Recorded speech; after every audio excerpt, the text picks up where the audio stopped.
요한계시록 16장 4절에서 7절까지 우리 같이 읽겠습니다. 셋째 천사가 그 대접을 강과 물 근원에 쏟음에 피가 되더라. 내가 들으니 물을 차지한 천사가 이르되 전에도 계셨고 지금도 계신 거룩하신 이여 이렇게 심판하시니 의로우시도다. 그들이 성도들과 선지자들의 피를 흘렸으므로 그들에게 피를 마시게 하신 것이 합당하나이다 하더라. 또 내가 들으니 제단이 말하기를 그러하다. 주 하나님 곧 전능하신 이시여 심판하시는 것이 참되시고 의로우시도다 하더라. 아멘. 지금 우리가 세 번째 천사가 이제 세 번째 대접을 쏟는 세 번째 재앙에 대해서 우리가 함께 살펴보고 있습니다. 셋째 천사가 강과 물 근원, 그러니까 물 근원은 곧 샘과 우물을 말한다고 얘기했습니다. 거기에 대접을 쏟으니까 이제 피가 되었다. 이것은 이제 지난주 우리가 이제 그게 무슨 의미인지 살펴보았고, 여기서 지금 이제 모든 강과 물 근원, 그러니까 우리가 흔히 말하는 민물이죠. 이 민물이 전부 피로 바뀌었고 피로 변해서 이제는 물 대신 피를 마시게 되었다라고 하는 보도만 있습니다. 앞에서 계시록 8장 10절에서 강에 큰 쑥이라 불리는 불타는 별이 떨어졌을 때는 물 맛이 변하죠. 물이 쓴맛이 되어서 그것을 먹고 사람의 3분의 1이 죽었습니다. 그리고 유브라데 강에 묶여있던 천사들이 네 천사가 놓였을 때 그들이 사람들의 3분의 1을 죽이기로 그렇게 놓였다 이렇게 이야기를 했습니다. 그런데 세 번째 대접 재앙으로 물 근원과 강에 이렇게 재앙이 임하는데 단지 피로 바뀌는 그런 사건만 일어납니다. 여기서 그것으로 인해서 어떠한 죽음의 흔적이 보이지 않습니다. 그래서 여기에서 변한 피와 바로 바다에서 일어났던 피로 변했던 그 사건의 그 피는 다르다. 그래서 바다에서의 피는 죽음을 상징하는 하나님의 심판적인 측면이라면 여기에서 이 피로 변한 사건은 이렇게 새로운 생명으로의 정화를 위한 그런 과정으로서 피를 이야기하고 있다. 지금 그런데 이렇게 대접이 쏟아졌을 때 갑자기 한 천사가 등장을 합니다. 그래서 물을 차지한 천사의 이제 노래가 나오는데, 물을 차지한 천사가 전에도 계셨고 지금도 계신 거룩한 이시여 이렇게 심판하시니 의로우십니다. 이렇게 이제 찬양을 했다는 거예요.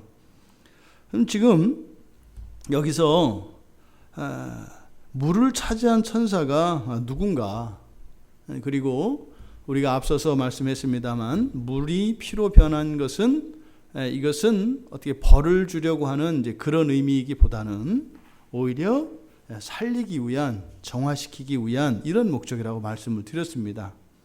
그러면 여기서 전에도 계셨고 지금도 계시고 거룩하신 이가 누구를 말하는 것이며, 또 이렇게 심판하시니 의롭다 그랬는데 앞에서 대접재앙이 일어난 이것을 심판하셨다라고 얘기하는데 여기서 말하는 심판은 무엇인가?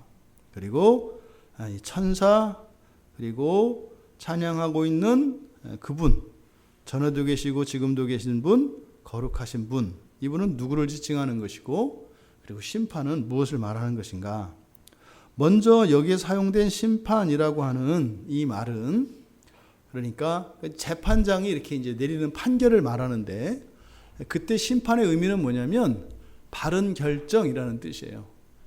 그러니까 마치 하나님께서 우리에게 무엇 해라 이렇게 하셨을 때는 하나님의, 그러니까 주권자이신 하나님께서 무엇 해라 할 때는 명령의 의미가 있습니다. 근데 그것보다 더욱 중요한 것은 하나님이 명령하시는 그것은 사실은 어떤 것이에요? 옳은 것입니다. 옳고 선한 것만 명을 하십니다.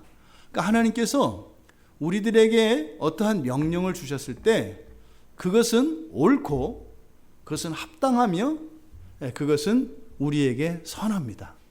그러니까 하나님의 명령이라고 하는 것은 왜 시키냐? 그리고 누구는 시키고 누구는 해야 되는가? 이런 거죠. 그러니까 우리가 이 세상의 질서 안에서 사람들 관계 속에서 부모가 자녀들에게 시키는 것, 그것은 뭐예요?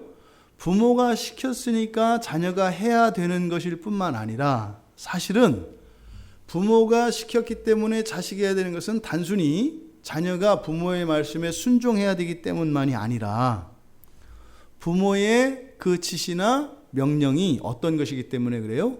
옳은 것이기 때문에 그런 거예요.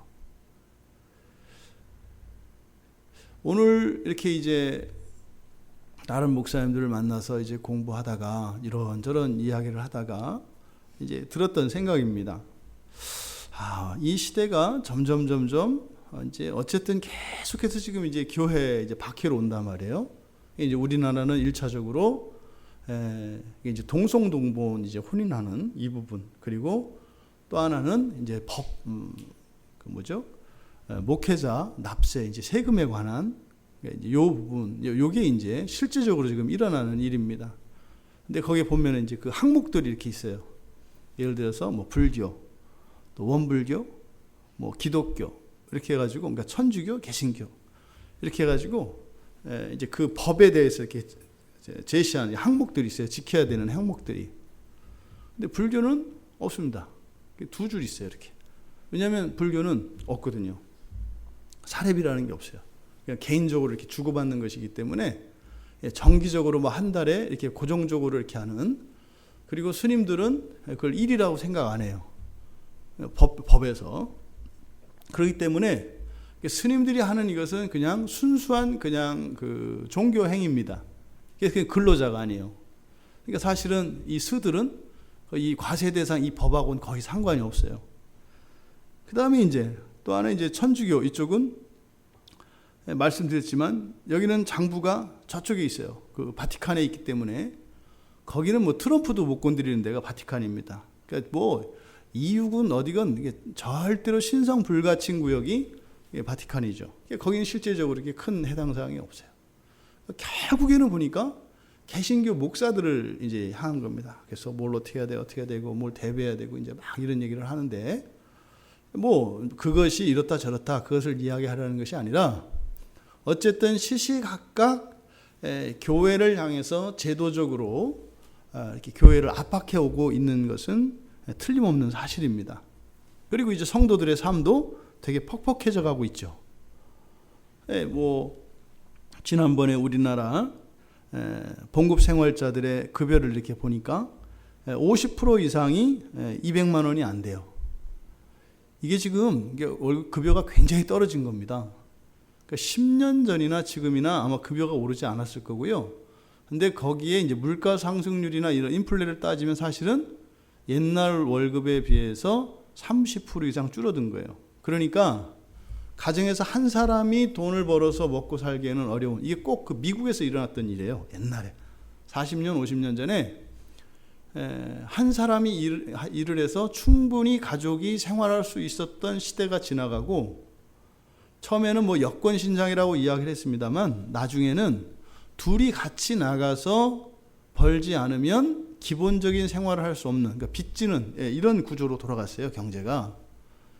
지금 이제 우리나라가 이제 그렇게 되어가는 추세입니다. 그러면 이걸 이제 신앙인의 관점에서 그리스도인들 가정에도 분명히 재정적인 압박이 점점 심해져 옵니다. 그러니까 오죽하면 뭐 투잡, 쓰리잡 이런 얘기도 나오고, 그게 무슨 뭐 엄청나게 뭐 돈 욕심 있고 이런 것이 아니라 뭐 아이들 뭐 가르치고 뭐 하고 이렇게 하려고 하다 보니까 필요한 돈이 너무 많기 때문에 그래요. 그러니까 지금 기본적으로 이제 서서히 주일 예배 대신에 그러니까 토요일 저녁 예배들이 지금 이제 생기기 시작합니다. 그러니까 주일에 예배를 못 드리는 사람들이 있으니까 뭐 주일에 이제 일을 하시는 분들을 위해서 보통 교회에서 오래전에 주일 일부 예배라는 게 생겼죠. 그러니까 주일 아침에 7시에 이제 일부 예배를 드린단 말이죠. 출근 도장 찍는 겁니다, 이렇게. 근데 그것도 이제 어려운 상편이 되니까 주일 저녁에 예배를 드려요. 주일이 아니라 토요일에. 그러니까 뭐 안식일을 지킨다는 의미가 아니라 주일에 못 나오는 상황이 되니까 예배는 드려야 되겠고, 그러니까 어떻게 해요? 이제 토요일 저녁으로 옮긴다 이 말이에요. 이게 뭐예요? 예배가 있으면 신앙을 지키는 걸까요? 아니죠. 하나님의 말씀을 지켜야 되는 거죠. 일주일에 한 날을 공동체적으로 우리가 함께 예배를 드리기 위해서 한 날을 정한 거예요. 가장 큰 목적은. 그러니까 주일에 다 함께 모여야 되는 겁니다. 이게 사실은 가장 근본적인 이유예요. 근데 그거의 잘못이 어디 있어요? 교회들에 있어요. 교회 안에서 예배를 같이 안 드리죠. 1부, 2부, 3부, 4부, 심지어는 5부, 6부로 막 나눠서 드리고, 또 주일학교, 청소년, 청년 다 나뉘어 있죠. 그러니까 이제 오랫동안 이미 교회 안에서 사실은 예배의 정신을 버렸습니다. 이미 오래전에 교회에서 버렸어요, 사실은. 그러다 보니까 그게 이제 사회를 통해서 우리가 빗장을 열어주면은, 빗장을 열어준, 영적으로 빗장이 열린 그것을 세상에서는 그것을 법으로 만들어서 가지고 들어오게 돼 있어요. 우리가 마음의 빗장을 열면 제도적으로, 문화적으로, 사상적으로 이렇게 치고 들어오게 돼 있습니다. 그러니까 이 일어나는 모든 일들이 옳다 그르다를 떠나서 사실은 이미 우리 안에 영적으로 신앙적으로 허물어진 그 벽들이 있기 때문에 타고 들어오는 거죠. 그래서 근원적인 대책은 그것을 뭐 우리가 하느냐 마느냐 옳으냐 그르냐 이렇게 논쟁하는 것이 아니라 뭐예요? 원천을 막아야 돼요. 신앙을 회복해야 된다 이 말이에요. 그러니까 어떤 일이 있어도 우리는 다 함께 주일에 모여서 함께 예배드리는 이 일, 가장 기본적인 일이라고 생각이 되는데 안 되고 있죠. 그게 안 되고 있습니다. 지금 시시각각으로 이렇게 교회를 향해서 이렇게 막 들어와요. 그랬을 때 우리 안에 있는 잘못되어진, 말하자면 이렇게 이제 과일이 있다면 과일이 이렇게 벌레 먹은 거죠. 그랬을 때는 어떻게 돼요? 통째로 버리나요? 그걸 파내죠. 고기를 잘라서 이렇게 베어내고 나머지 그냥 깎아서 먹으면 몰라요. 여기서 지금 심판이라고 하는 의미는 바로 그런 걸 말합니다. 심판은 발라낸다는 의미예요. 무엇인가가 잘못된 게 있을 때, 썩은 게 있고 부패한 것이 있을 때 이렇게 발라내서, 그러니까 먹을 수 없던 것을 먹을 수 있게 하는 이런 의미예요. 그러니까 지금 여기서 심판을 한, 즉 앞에서 물 근원과 강들의 대접이 쏟아져 가지고 물이 피로 변한 이 사건, 이것을 지금 뭐라고 한다고요? 심판이라고 한다. 그러니까 이 심판 크리노는 잘못된 것을 바로 잡는 이런 의미이기 때문에, 그러니까 물을 피로 바꾼 것은 일시적인 것이고 한시적인 것이고, 그리고 다시 물이 돌 것인데 어떤 물이 돈다? 생명수, 영생수. 이 생명수가 보좌에서 나오는 이 생명수에 대한 사실은 전 단계, 그 과도기에서 일어난 일이다. 그러니까 단순히 이 대접재앙은 벌로서 내려지는 것이 아니라 이런 것들을, 잘못된 것들을 정화시키면서 사실은 어디를 향해서 가고 있는 거예요? 완전한 하나님 나라를 향해서 가고 있는 여정에서 일어나는 거다. 지금 근데 이렇게 이 일을 하시는 분이 누구이신지 이 물을 차지한 천사가 이야기를 해요. 보면 우리말 성경에는 이제 우리들이 이해하기 쉽게 뭐 과거, 현재, 미래, 우리는 시간 이렇게 따지잖아요. 그러니까 전에 되어 계셨고 이걸 이제 앞에다 뒀어요.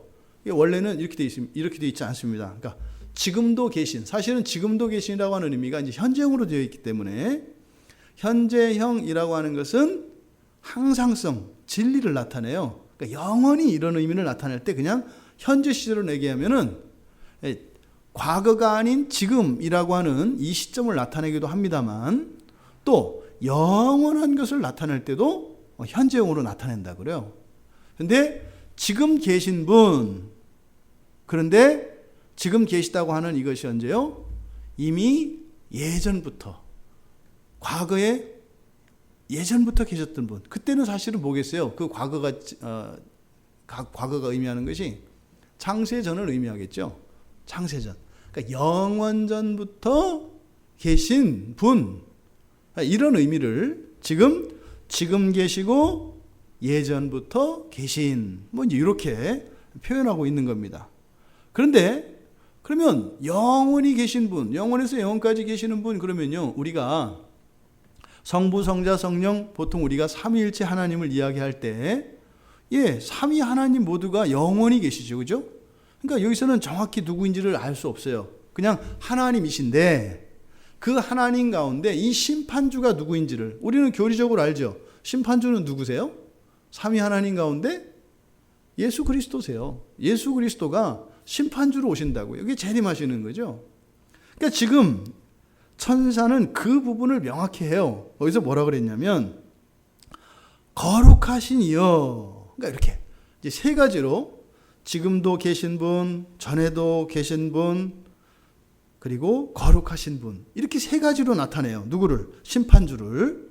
그러면 여기에 거룩하신이라고 하는, 보통 우리가 일반적으로 성경에서 사용하는 거룩하다라고 하는 이 거룩한이라는 단어는 하기오스라고 하는 단어예요. 그래서 거룩한 이러면 하기오스라고 하는 헬라어 단어인데, 보통 우리가 성도들을 지칭할 때도 쓰는 말이에요. 거룩한, 거룩하신, 그러면 하나님을 나타내거든요. 근데 여기에 사용된 이 거룩하신이라고 하는 이 말은 좀 달라요. 그러니까 이거는 예수 그리스도를 뜻해요. 이게 이제 성경에 8번 정도 쓰이는데, 사도행전 2장 27절에 한번 가보십시오. 사도행전 2장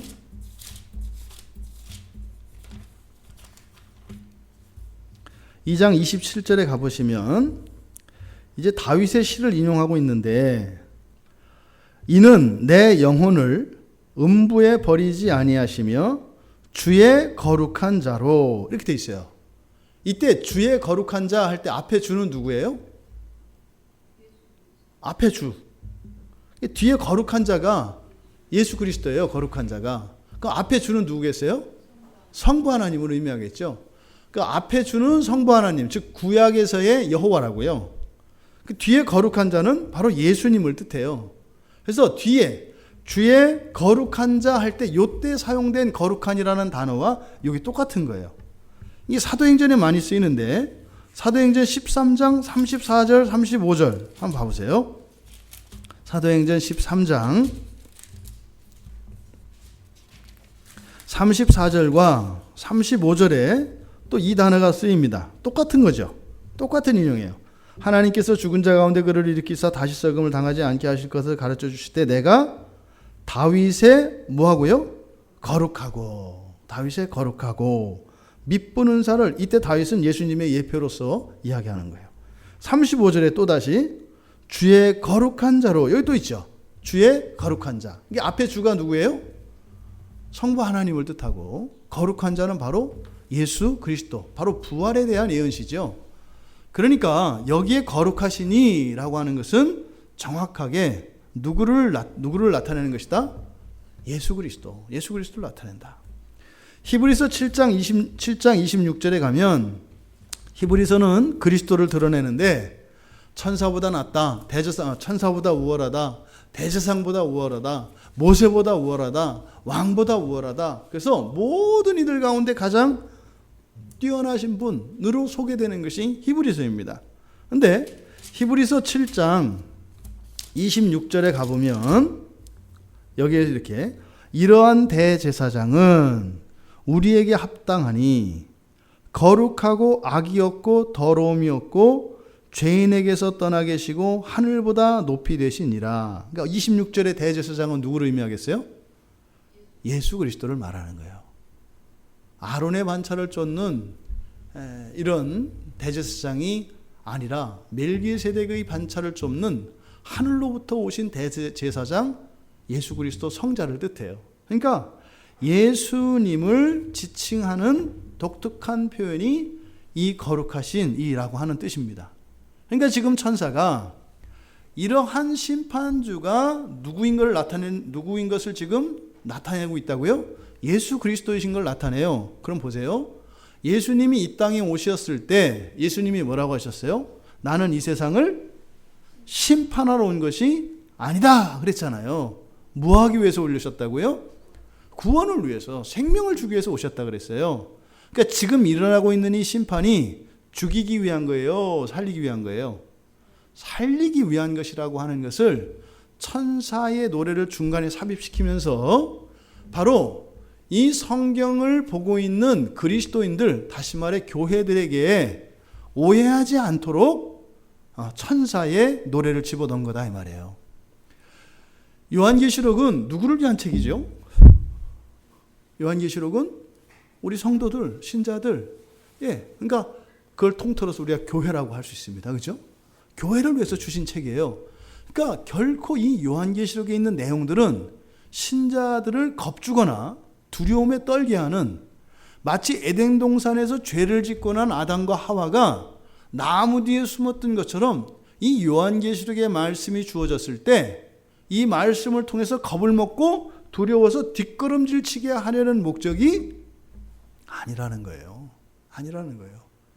그래서 지금 세 번째 대접 재앙을 이야기하면서 너희들이 살았던 행위를 보고 내가 죽일 건지 살릴 건지 정확하게 판결할 거야, 이런 의미가 아니다라고 하는 것을 지금 천사의 노래를 통해서 나타내고 있다. 그러면 이 심판이라고 하는 것은 우리 안에 해결되지 못한 부정한 것들, 악한 것들을 정화시키기 위한 예수 그리스도의 구원의 행동인 것을 천사가 이야기를 합니다. 여기서 우리가 천사에 대해서 좀 성경에서 사용되어진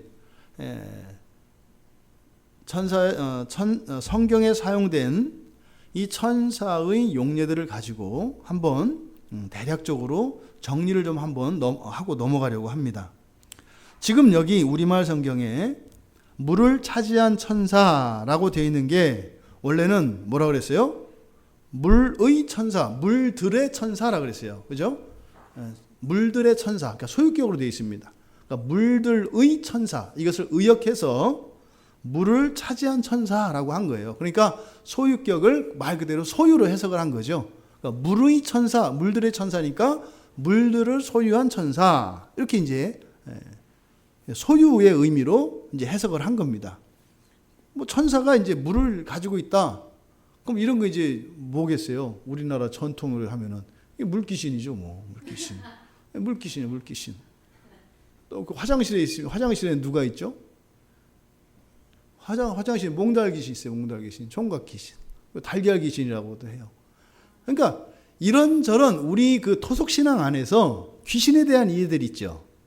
그러니까 어디에 가면 무슨 신이 있어요. 귀신이 어디 가면 무슨 신이 있고, 또 이렇게 뭐 나무 아래 이런 데 가면 되게 누구 있어요? 되게 처녀 귀신이 거기 있어요. 거기 되게 목매서 거기 죽기 때문에 나무 밑에 이런 데는 주로 처녀 귀신들이 있어서 밤 늦게 갈 때 안개 끼고 비 오는데 머리 풀고 하얀 옷을 입고 있으면 조심해야 돼요. 걷지 않고 이렇게 가고 그러면 귀신이란 말이에요. 그러니까 성경에서 지금 여기서 말하는 물을 차지한 천사는 사실은 물을 차지했다라고 하는 의미보다는 여기서는 영역을 이야기하는 거예요. 영역을. 그러니까 천사들이 있지 않습니까? 영역이 있어요. 그러니까 천사들이 일하는 영역이 있다고요. 일하는 영역이. 그러니까 성경 안에. 그래서 여기서 나오는 이 천사들은 물의 천사, 뭔지 모르겠지만 이들이 이제 물을 다스리는, 그러니까 물을 어떤 물이 있는 곳, 강이나 바다나 이런 곳을 뭐 이렇게 거기서 일하는 직장이 그쪽인 거죠. 이제 그런 천사들이 있어요. 그 마태복음 26장 53절에 가면 한번 가보실까요? 천사 얘기니까 성경을 좀 우리가 찾아가면서 조금씩 볼게요. 마태복음 26장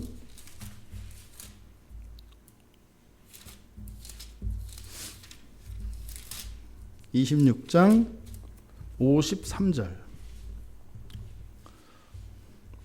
거기에 보면 이제 예수님께서 이제 말씀을 하세요. 내가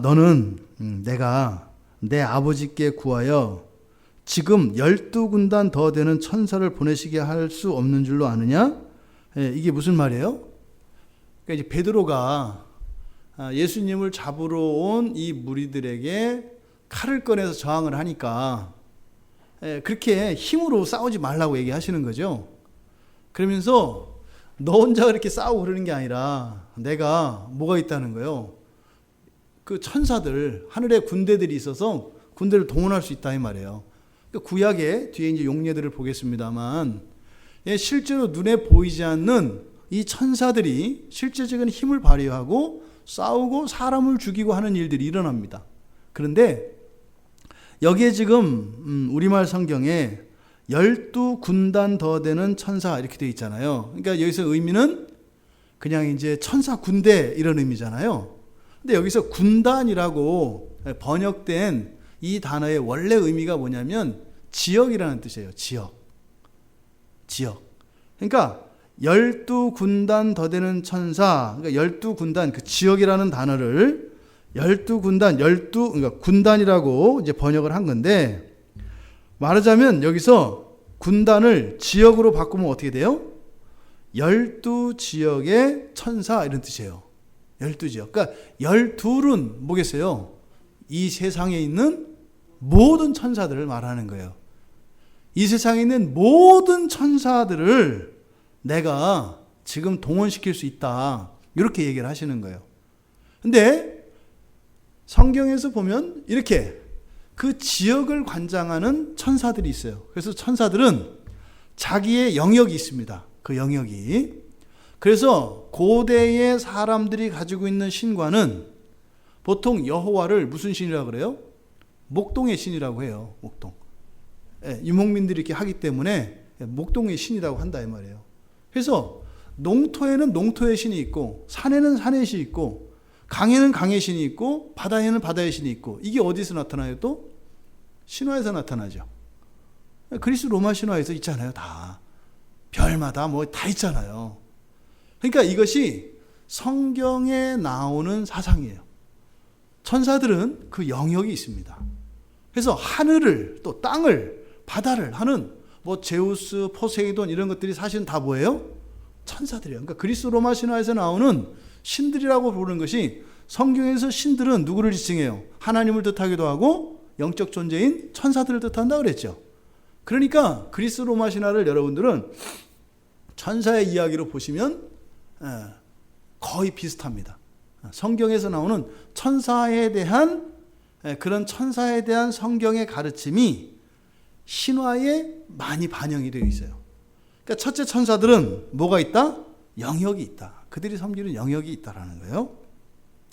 그 다음에 두 번째로는 또 소속이 있어요. 소속이 있다 말이에요. 소속이. 그래서 첫째는 뭐 주의 천사, 하나님의 천사 이렇게 있어요. 그러니까 주의 천사 그러면 누구에게 소속된 거예요? 주권을 뜻해요. 누구의 천사 그러면 자기의 소속이 있어요. 그러니까 하나님이 부리는 천사가 있고 또 성부께서 부리는 천사가 있고 그리고 예수님이 부리는 천사가 있고 그 천사들이 다 달라요. 그러니까 그 소속이 천사들이 다 있습니다. 우리들에게 그럼 소속된 천사가 있을까요? 없을까요? 있어요. 그 어디 있냐고 그러면은 얘기를 해줘야 되잖아요. 이게 계시록. 그건 이제 머리 감을 때 나온 건 일본에서 들어온 귀신입니다. 여기서 말하는 천사는 계시록 1장 20절 그리고 2장 1절 뭐 2장에 나오는 소아시아 7교회 있지 않습니까? 그때 뭐라고 이야기해요? 교회의 누구에게? 사자들에게 이렇게 얘기한다고요. 교회의 사자들에게. 그때 그 교회의 사자가 사실은 보통 그 교회의 목사라고 우리가 이제 이해를 합니다. 그죠? 그런데 그 목사들, 그 교회를 이끄는 지도자들을 뭐라고 표현한다고요? 천사들이라고 표현해요. 그러니까요. 교회의, 다시 말해서 교회에 소속되어 있는 천사들이 있고요. 또 더 나아가서 마태복음 18장 한번 가보십시오. 마태복음 18장에 가면 마태복음 18장 10절 18장 10절 보시면 삼가 이 작은 자 중에 하나도 업신여기지 말라. 너희에게 말하노니 그들의 천사들이 하늘에서 하늘에 계신 내 아버지의 얼굴을 항상 배우느니라. 여기서 그들은 누구예요? 여기서 작은 자들로 나와 있는 사람들이에요. 이 작은 자들은 누구예요? 앞에서 사실은 어린아이들을 이야기하거든요. 그러니까 이거는 어리다는 것은 육체적으로 뿐만 아니라 또 영적으로도 여러 가지 의미로 해석할 수 있어요. 그런데 이때는 어쨌든 예수님께서 제자들에게 어린아이를 하나 딱 안으시고 지금 설명해 주신 것이기 때문에 어린아이라 할지라도 이 어린아이들에 누가 있다? 천사가 있다는 거예요. 보통 이거를 우리가 뭐라고 해요? 수호천사라고 하잖아요. 수호천사. 성경에서는 분명히 이 천사에 대한 이야기가 있다고요. 마태복음 25장 31절. 마태복음 25장 31절. 25장 31절에 가보면 여기 뭐라고 되어 있어요? 인자가 자기 영광으로 모든 천사와 함께 올 때에 자기 영광의 보좌에 앉으리니. 이때 예수님께서 재림하실 때 모든 천사와 함께 온대요. 근데 이게 좀 더 연구가 필요한 본문입니다만 이때 모든 천사가 누구를 말하는가? 군대를 대동한다고 오신다는 건가? 아니면 지금 그랬잖아요. 천사들에게 영역이 있고 소속이 있다 그랬잖아요. 그럼 이때 천사는 하늘에 있는 하나님, 성부 하나님의 천사들을 데리고 온다는 건가? 아니면 예수님 휘하에 있는 천사들을 데리고 온다는 건가? 아니면 성도들의 천사를 데리고 온다는 건가? 정확하지가 않아요. 마가복음 8장에 가보십시오. 마가복음 8장 38절. 마가복음 8장 38절에 가보면 누구든지 이 음란하고 죄 많은 세대에서 나와 내 말을 부끄러워하면 인자도 아버지의 영광으로 거룩한 천사들과 함께 올 때에 그 사람을 부끄러워하리라. 8장 38절. 8장 38절 같이 읽겠습니다. 누구든지 이 음란하고 죄 많은 세대에서 나와 내 말을 부끄러워하면 인자도 아버지의 영광으로 거룩한 천사들과 함께 올 때에 그 사람을 부끄러워하리라. 다시 오실 때 대동하는 천사들을 뭐라고 하셨어요? 거룩한 천사라고 했어요. 근데 이 거룩한이라고 하는 말은 성경에서 또 뭐라고도 번역된다고요? 성도로도 번역된다고요. 성도. 이 거룩한이라는 의미가 그래서 여러 가지 의미로 쓰여요.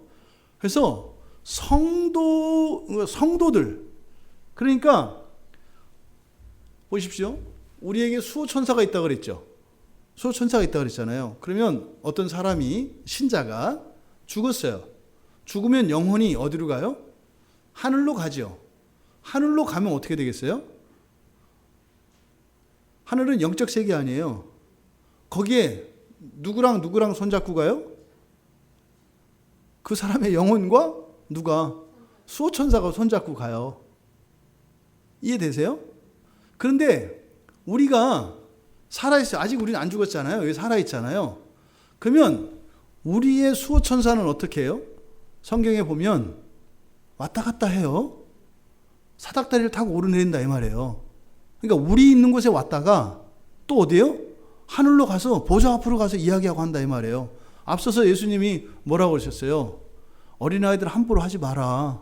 니들 그렇게 하면 그 어린아이들의 수호천사들이 하나님 앞에 있는데 걔들이 다 얘기해 이런단 말이에요.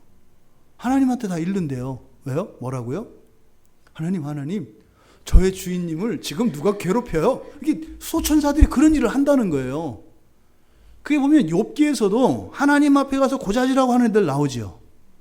그러니까 천사들이 왔다 갔다 한다고요. 왔다 갔다. 그러니까 시공을 초월해서 어쨌든 천사들은 영적 존재인데 무소부재하지 않아요. 하나님은 영적 존재이신데요. 어떻게 해요? 무소부재하세요. 성령은 무소부재하세요. 근데 천사는요. 시간과 공간을 점유해요. 영적 존재인데. 영적 존재인데 그 하나님과 영적 존재라고 하는 영적인 인격체라고 하는 점에서는 공통점이 있는데 존재론적으로 천사들과 하나님 사이의 차이는 뭐예요? 하나님은 무한 본질이세요. 모든 시간과 모든 공간에 계세요. 근데 천사는요? 시간적 존재고 공간적 존재예요. 그러니까 천사가 하늘 가 있으면 여기 있어요, 없어요? 그러니까 괴롭히려면 그때 괴롭혀야 돼요. 근데 문제는 성령이 계시죠. 성령이 그래서 최종적으로는 지켜주시는 거예요.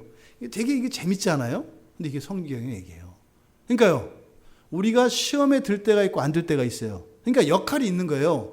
성령께서 하시는, 성령이 우리의 울타리가 되어주시기는 하는데 사실은 우리에게 천사가 우리와 함께 있을 때가 있고 없을 때가 있어요. 그러니까 천사가, 수호천사가 우리하고 있을 때는 영적 존재가 와서 우리를 공격하려면 그게 어떻게 돼 있어요? 막아줘요. 근데 천사가 출장 간 사이에 공격하면 어떻게 돼요? 넘어지는 거예요. 이게 이 천사 얘기를 하도 안 해서 이렇게 이제 하니까 이게 무슨 장난 같고 실제적이다 이 말이에요. 그러니까 이해가 돼요. 어떤 때는 더 큰 시험도 내가 이기거든요. 근데 어떤 때는 여지없이 무너져요. 이게 뭘까? 그럼 보통 뭐라 그래요? 은혜가 떨어졌다. 그쵸? 틈탔다. 예, 요새 유행하는 말, 틈탔다. 이렇게 얘기를 하는데, 실제적으로는 그러니까 어떤 일이 일어나는 거예요? 천사의 도움이 없는 때가 있는 거예요. 그러니까 어떻게 돼요? 사실은 천사의 도움을 받기도 받아야 되겠지만, 우리가 온전해질 때까지는 사실은 천사의 도움이 없이도 우리가 설 수 있어야 되는 거죠. 그러니까 천사의 도움은 우리 힘이 생길 때까지만 그만큼 도움을 받는 거예요. 그러니까 5분 이상 떨어지면 안 돼. 천사가. 우리가 맨 처음 예수 믿었을 때는. 왜? 5분 간격으로 우리가 시험 드니까. 근데 좀 잘하면 어떻게 돼요? 한 30분 떨어져 있어도 30분은 버틸 수 있어. 그러면서 계속 자라가는 거죠. 그러면 천사가 나중에는 할 일이 있어져요, 없어져요? 없어져요. 최종적으로 어떻게 된다고요? 오라고 할 때만 와요. 명령할 때만 와서 수종을 들어요, 천사가. 결국엔 그렇게 되는 거예요, 천사라고 하는 존재가. 그러니까 지금 예수님이 오실 때 거룩한 천사라고 번역되어진 이 단어를, 거룩한 천사가 뭘까요? 여러분 생각해 보세요.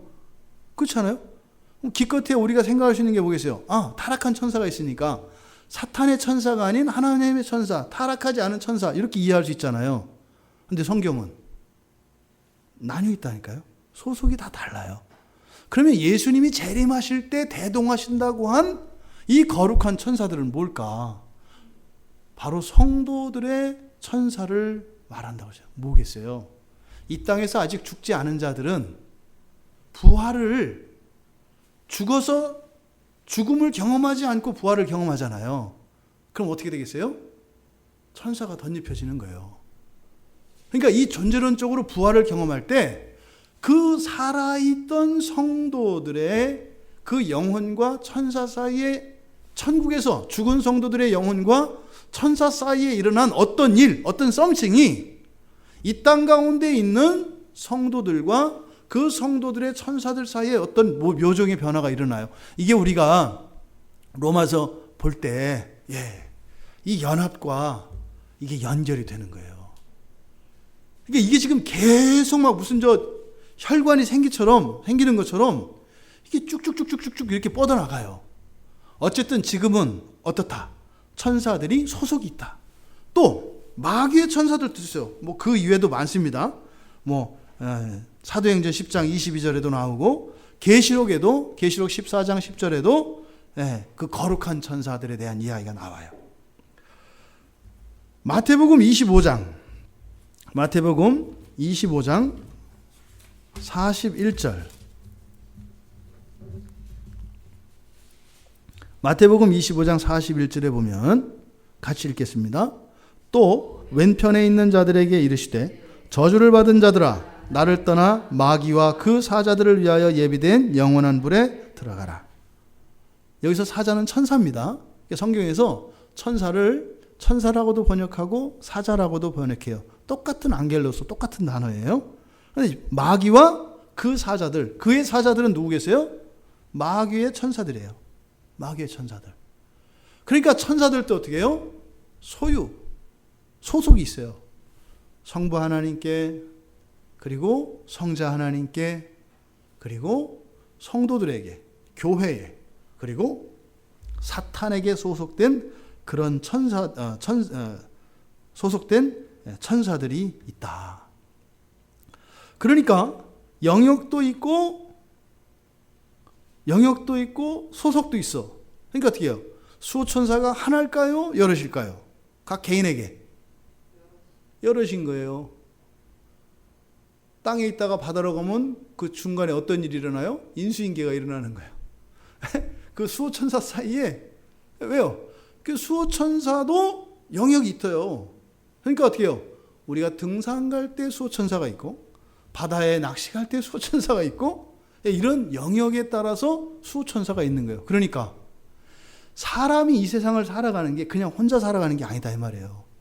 그러니까 하늘과 땅 사이를 오가며 연결하는 천사들이 있고, 또 이 땅의 영역들에서 땅의 영역들에 따라서 그 천사들이 일하는 곳이 따로 있기 때문에, 그러니까 한 사람이 이렇게 살아갈 때는요, 하늘이 막 움직여요. 하늘에 있는 천사들이. 그러니까 우리가 삶의 터전을 바꾸면 어떻게 돼요? 또 앞에서 있잖아요. 지역에 천사들이 있다고. 그러니까 이 지역에 살다 다른 지역으로 사는 것은요, 분명히 큰 변화가 일어나요. 분명히 큰 변화가 있어요. 그러니까 어떤 지역이라고 하는 것이 똑같은 곳 아니에요. 그러니까 예루살렘에 있는 성전이라는 게 그냥 거기다가 졌으니까 그냥 성전이 아니에요. 과거 모리아산에서부터 그 역사적으로 쭉 이어지는 게 우연히 맞아떨어진 게 아니라 뭐예요? 정해진 지역들이 있어요. 그러니까 아무 공간이나 막 우리가 다니거나 이렇게 해서는 안 되는 거예요.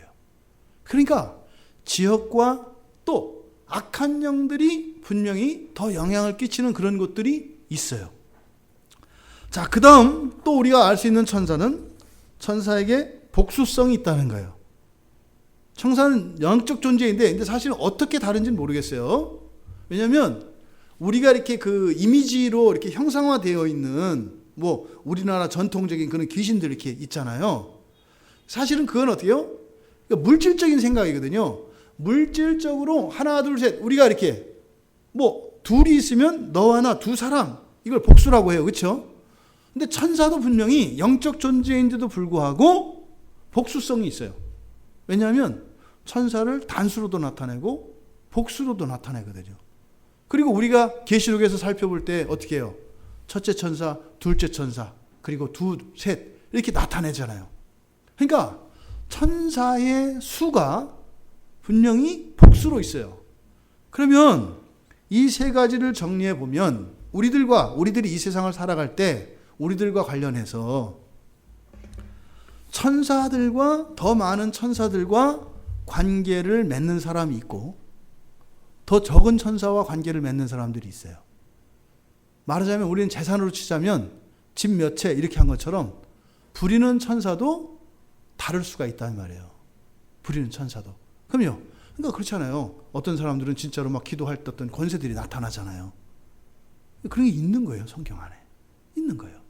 그러니까 사람마다 역량의 차이가 있어요. 근데 그거는 사람이 가지고 있는 어떤 잠재력은 이 다음에 부활한 이후에 회복되는 것이고, 지금은 사실은 우리들 안에 뭐예요? 우리는 완전히 지금 죄성으로 인해서 하나님의 형상이 없다고요. 우리 육체는. 근데 뭐 육체적으로 단련하고 이렇게 해서 하지만 어떤 초월적인 능력들을 나타낼 때, 그러니까 바로 영적 존재인 천사가 우리들의 삶에 개입을 하는구나. 그럼 바꿔 말해볼까요? 사탄의 천사들도 그런 영향력을 발휘할 수 있어요, 없어요? 있어요. 그러니까 사람이 죽을 때 하나님이, 그러니까 죽는다고 하는 것은 육체적인 죽음을 말하는 거예요. 하나님이 정한 죽음이 있어요. 그렇죠? 하나님이 생명을 결정하실 수 있어요. 그런데 그것 외에 육체적인 죽음은 가변적이에요, 가변적이지 않아요? 가변적이다 이 말이에요. 그러니까 어떤 것은 우리가 살릴 수도 있고 죽게 할 수도 있다라는 거예요. 그러니까 우리가 살아갈 때 그냥 생명은 하나님께 있다. 이거는 잘못된 생각이에요. 주권 원칙적으로 맞아요. 근데 우리가 육체의 죽음이 하나님의, 그러니까 모든 육체의 죽음이 하나님의 결정에 의한 것이라고 하는 생각을 보통 가지고 있어요. 그래서 어떻게 돼요? 사람의 죽음 앞에는 우리가 침묵하죠. 기껏해서 뭐라 그래요? 생명의 주권은 하나님께 있어. 그래서 어떻게 한다는 거예요? 하나님이 죽여도 할 수 없지. 이런 얘기 아니에요. 근데 성경은 그렇지 않아요. 분명히 마귀도 우리의 육체의 목숨은 뺏을 수가 있습니다. 그러니까 영적인 싸움에서 우리가 기도하고 우리들의 천사를 또 동원시켜서 싸워야 되는 경우들이 있는 거예요. 안 되는 경우도 분명히 있죠. 근데 그것을 사실 우리가 구별할 수가 없어요. 그러니까 죽어가는 사람을 위해서 우리가 기도해요, 안 해요? 한다 이 말이에요. 그때 어떤 일이 일어나요? 싸움이 일어나요. 그랬을 때 우리가 싸움에 져서 사람이 죽는 일이 일어날 수도 있고, 실제로 하나님께서 그 사람의 모든 사명이 다하고 그에게 주어진 모든 게 끝마쳐서 데려가시는 경우도 있지만, 사실은 뭐예요?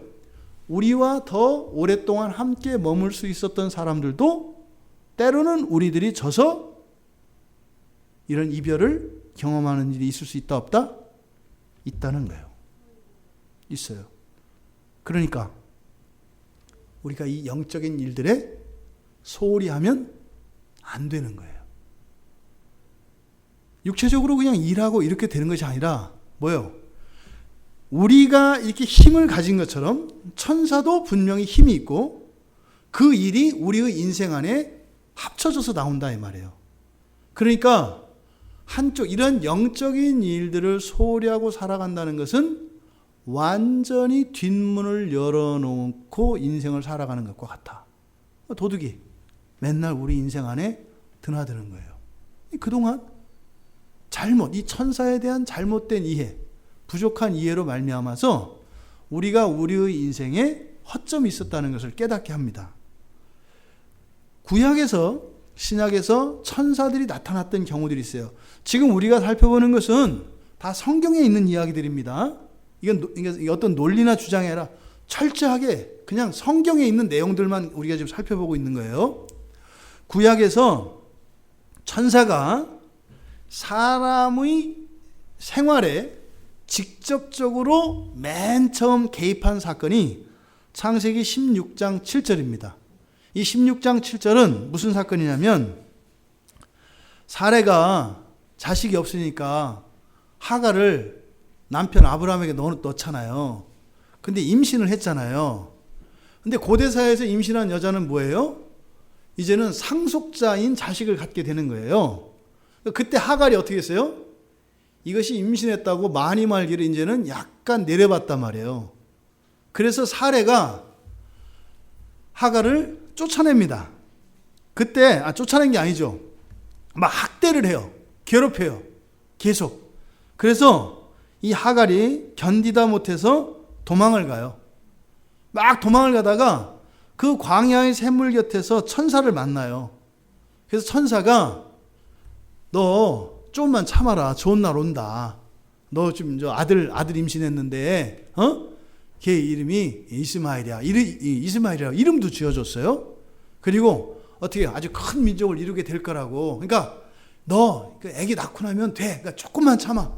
다 왔어. 이렇게 도망가지 마. 너 도망가면 유산 못 받는다. 그래서 이제 하갈이 돌아간단 말이에요. 그때 천사가 사람의 생활 속에서 직접적으로 나타나서 개입하는 첫 번째 사건이에요. 근데 21장 17절에 가면 이때는 이제 또다시 이제 붙죠. 그때는 이제 사레가 사라가 되고 사라도 아이를 낳잖아요. 근데 아이가 이삭 아니에요. 웃었지. 그죠? 너 웃었지? 이게 이름이거든요. 그러니까 이스마엘이 맨날 이삭 이름 갖고 놀렸단 말이에요. 너 웃었지? 너 웃었지?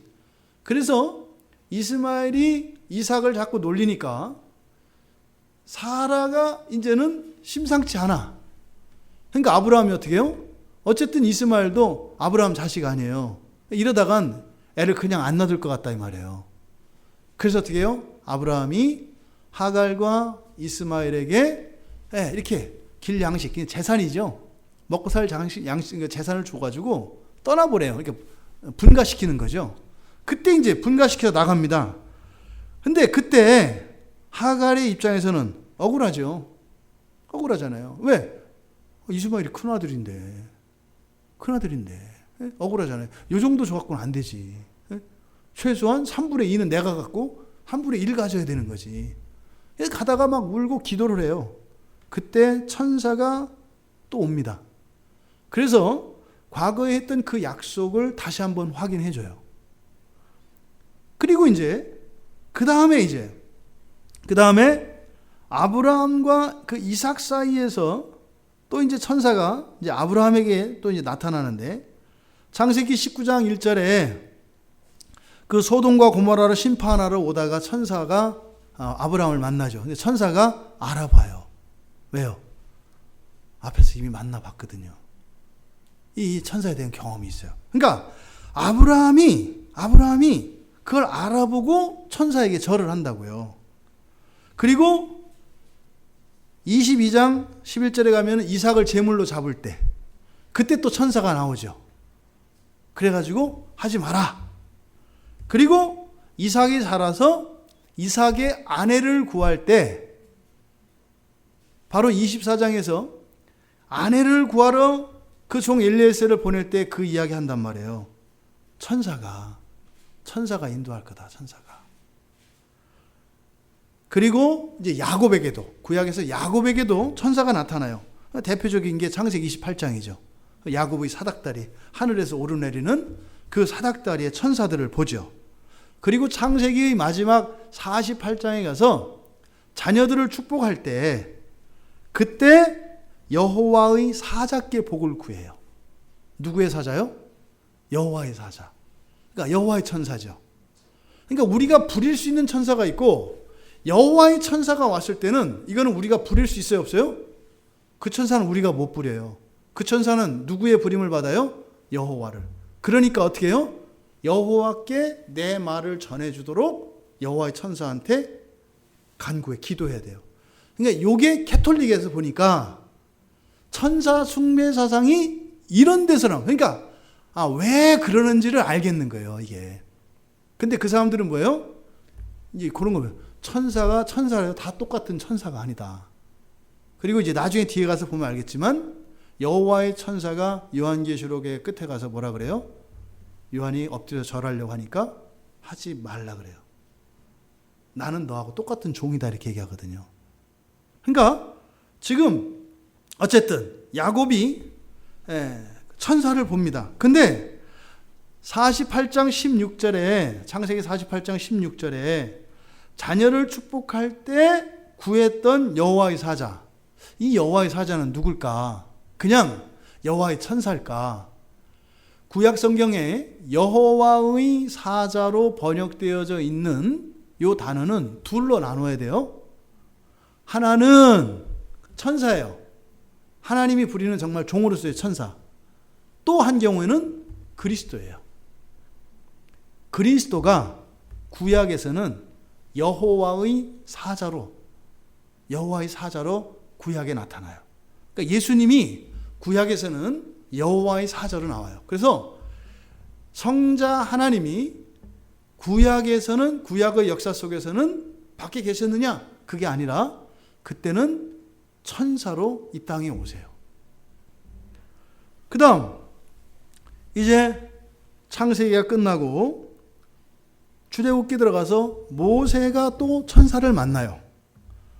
모세가 맨 처음 부름받을 때 출애굽기 3장에서 소명을 받잖아요. 떨기나무에 불로 임하잖아요.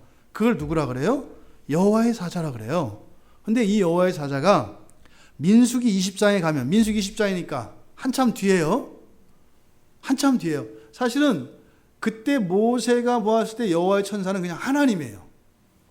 그 모세가 봤을 때는. 그런데 민수기 20장 16절에 가면 그때 떨기나무에서 만난 게 누구였는지를 확실히 알게 되었어요. 그래서 그때는 뭐라고 하냐면 천사라고 해요. 천사라고 해요. 그러니까 떨기나무에서 만났던 그 여호와의 사자는 순수하게 하나님이 부리시는 하나님의 종이에요.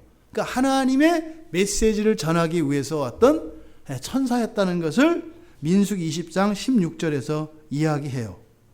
이거를 신약성경 사도행전 7장 38절에서 그게 천사였다라고 확정을 합니다.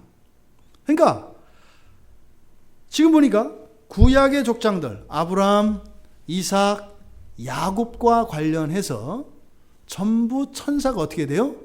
중요한 시점에 천사가 함께해요. 또 이스라엘 백성을 구출하는 그 장면에서도 이스라엘을 이끌어내는 지도자인 모세에게도 누가 함께해요? 천사가 함께해요. 그러니까 구약의 역사, 더 나아가 인류의 역사 속에 구속사에 천사가 미치는 영향이 커요, 적어요? 엄청 커요. 엄청 크다고요. 이것을 우리가 배제시키면 기독교 신앙 안에서 인생이 이해가 안 돼요. 이게 안 되는 거예요. 또 이거를 너무 잘못 오해해버리면 이것도 인생은 꼬이죠. 이해는 되는데 꼬여. 잘못하면. 그러니까 넘쳐도 문제고 모자라도 문제고. 그러니까 천주교는 넘쳐서 문제고 대부분의 교회에서는 천사에 대한 이야기를 안 하고 안 가르치고 얘기를 안 하니까 이게 또 인생이 풀리지 않는 수수께끼가 있어요. 그러니까 어때요? 그냥 이제 억측으로 막 밀어간단 말이에요. 그러니까 굉장히 성경은 우리들의 인생에 대해서 우리가 영적인 존재라고 하는 그것은 정말 영적으로 동시에 살아야 되는 것이다라고 하는 것을 아주 풍부한 가르침을 성경에서 주고 있다. 그러니까 뭐예요? 기도하고 성경 보고 이렇게 하나님께 의지하는 것은 뭐예요? 특별한 신앙이 좋은 사람, 특정한 사람들만이 해야 되는 일처럼 생각을 하잖아요. 그러니까 초신자는 안 하다가 나중에는 좀 이제 신앙이 잘하면 하는 것처럼. 그래요? 어린아이는 밥 안 먹고 10살 이상 되면 밥 먹고 사나요? 그러니까 교회가 힘이 없는 거예요. 이게 이 영적 존재인 천사가 우리의 역사 속에 개입한다고 하는 것이 성경의 가르침이에요. 계속적으로 이 천사들이 성경에 등장을 해요. 어떤 부분에? 굉장히 중요한 구속사적 사건들에는 천사가 항상 등장한다. 민수기 22장 22절에 발람 사건이죠. 그때도 어떻게 해요? 발람이 모압의 관리들을 따라서 가려고 할 때 천사가 딱 나타나서 막는다고요. 닭나귀가 그걸 보잖아요. 나귀가 그걸 봐요. 그러니까 천사가 직접적으로 개입을 한다고요. 또 사사시대에 사사들에게도 천사들이 계속 나타납니다. 그러니까 천사들이 나타나서 사사들에게 힘을 주기도 하고 사사들에게 하나님의 뜻을 전달하기도 합니다. 대표적인 인물이 삼손이에요. 삼손. 사사기 13장에 보면 삼손의 출생도 예수님의 출생, 요한의 출생, 사무엘의 출생, 이삭의 출생과 비슷해요. 전부 다 임신할 수 없는 상태예요. 다. 임신할 수 없는. 그러니까 마리아만 다르죠. 마리아만 동정녀이기 때문에 임신할 수 없는 거죠. 나머지는 다 이미 수태할 수 있는 기간이 다 지났어요. 이미 이제 임신할 수 없는 그런 사람들이 되어진 상태에서 사실은 묵은 나무에서 고목이 싹 핀 경우고 마리아의 경우만 달라요. 마리아의 경우에만 뭐예요? 아직 나지 않은 나무에서 첫 열매가 바로 예수 그리스도예요. 나머지는 다 끝열매로 태어난 사람들이에요. 근데 전부 다 공통적으로 이 사람들은 아이를 낳을 수 없는 사람들이었어요. 삼손도 마찬가지입니다. 그래서 삼손의 아버지 마노아와 그 어머니에게 천사가 나타나요. 그래서 삼손을 나실인이라고 하는 것을 가르쳐주고, 그렇게 해서 이스라엘의 역사 속에서 구원하는 일을 하죠. 왕조 시대에 천사가 이제 나타납니다. 왕조 시대에도. 사무엘하 24장은 이제 끝이에요. 다윗 왕조의 끝사건인데, 사무엘하 24장에는 다윗이 저질렀던 큰 범죄 사건, 뭐예요? 민수기입니다. 사람을 군대의 숫자를 민수기처럼 모세가 이렇게 사람의 숫자를 마음대로 이렇게 했던 것처럼 다윗도 군사들의 자기의 군사력을 측정하는 일이 있어요. 그게 이제 잘못된 거죠. 그래서 임의로 자기의 군대를 정비하는 이 사건이 다윗에 대한 기록의 마지막 24장에 나와요. 그때 징계를 받잖아요. 그때 징계를 내리는 게 누가 해요? 천사가 해요. 그리고 완전히 멸절시키려고 할 때 여호와께서 천사에게 멈추라고 하세요. 멈추라고. 그러니까 보세요. 하나님이 천사에게 시켰다가 멈추라고 할 수 있어요, 없어요? 아니, 권리는 있어요. 하나님 주권은 있어요. 근데 하나님이 했다가 그만두는 일이 있겠어요, 없겠어요? 없죠. 근데 성경에 그런 얘기들이 나와요, 안 나와요? 나와요, 성경에. 그러니까요. 하나님이 멈추시라고 할 때 그 멈추시는 사건과 멈추라고 명령을 내리시는 사건과 벌 주라고 했을 때 벌 주는 사건은 동일한 사건에서 천사에게 동일한 명령이 주어지는 것 같지만 명령권자와 멈추는 것이 달라요. 그러니까 하나님이 했다가 접고 이런 게 아니에요. 그러니까 이 심판의 주체는 다르다. 아까 그랬죠. 소유가 다 다르고 영역 주권이 다르고 다 이렇다 그랬잖아요. 그러니까 왕조에서도 마지막 다윗에게도 천사가 나타나서 이렇게 한다. 그리고 선지자 가운데에서 우리가 엘리야 선지자를 볼 수가 있어요. 열왕기상 19장 5절에 보면 탈진한 엘리야에게 나타나서 어떻게 해요? 하여튼 천사의 무릎베개를 빈 최초의 사람이 엘리야예요. 천사가 와서 무릎베개를 해줘. 이렇게 무릎베개를 하고 또 머리도 쓰다듬어 주고 떡도 주고 물도 주고 힘도 줘요. 그래서 갈 수 있게 해요. 또 역대하에 보면 히스기야 때도 이제 천사가 나타나요. 근데 그때 역대하 32장에 보면 아수르가 침략했습니다. 근데 이제 대책이 없어요. 근데 그때 히스기야가 선지자 이사야와 함께 기도를 해요. 왕하고 선지자가 둘이 함께 기도해요. 그때 여호와께서 천사를 보내주세요. 그래가지고 천사가 어떻게 돼요? 아수르 진영을 싹 쓸어버려요. 그 장수들과 대장들이죠. 대장들하고 지휘관들을 천사가 다 죽여버려요. 그래서 지휘관을 잃어버린 군대는 오합지졸이죠. 질서 지휘하는 사람이 없으니까. 그래서 아수르 군대가 다 도망가 버리는 사건들이 있어요. 지금 우리가 구약의 역사 속에서 실제적으로 이스라엘의 역사 속에 개입했던 사건들을 우리가 쭉 훑어봤습니다. 천사가 일을 해요, 안 해요? 역사 속에 해요. 그리고 엄청 중요한 일들을 해요. 만약에 그 천사들이 돕지 않고 하지 않았더라면 완전히 다른 역사가 쓰여요.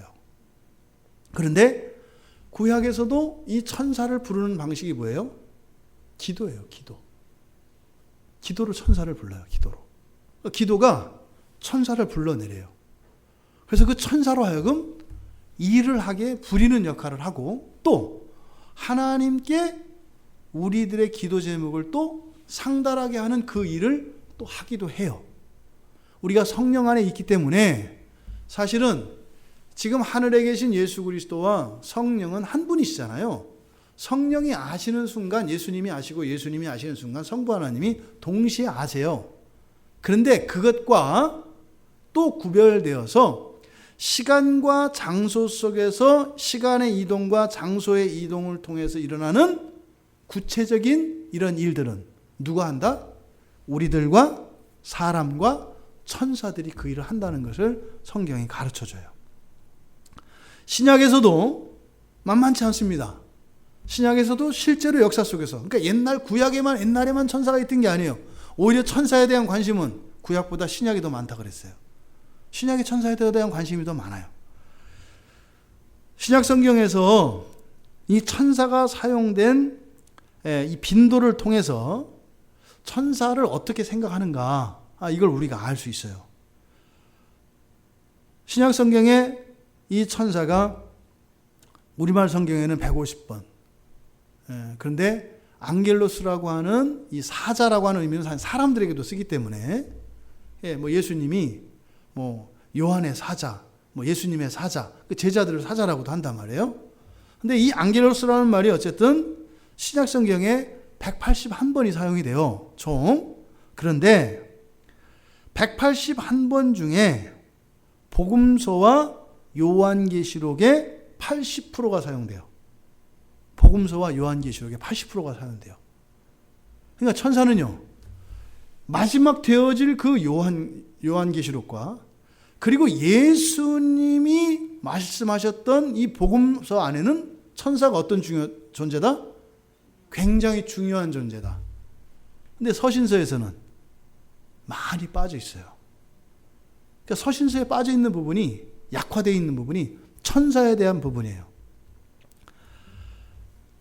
복음서에 4복음서 중에서 마태복음과 누가복음에 거의 다 쓰였습니다.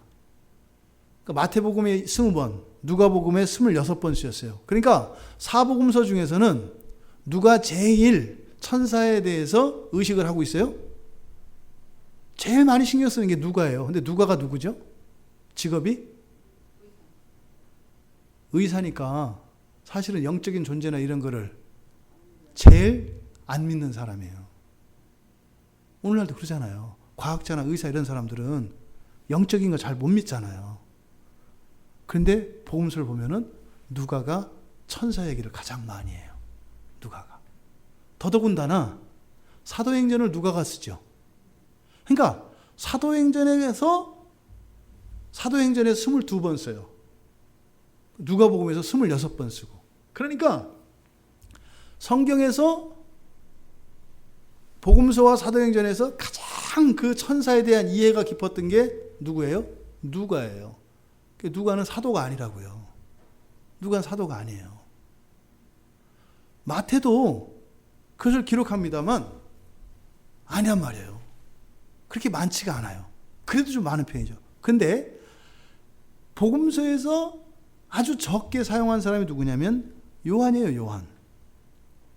사도 요한은 딱 4번만 써요. 요한복음에서.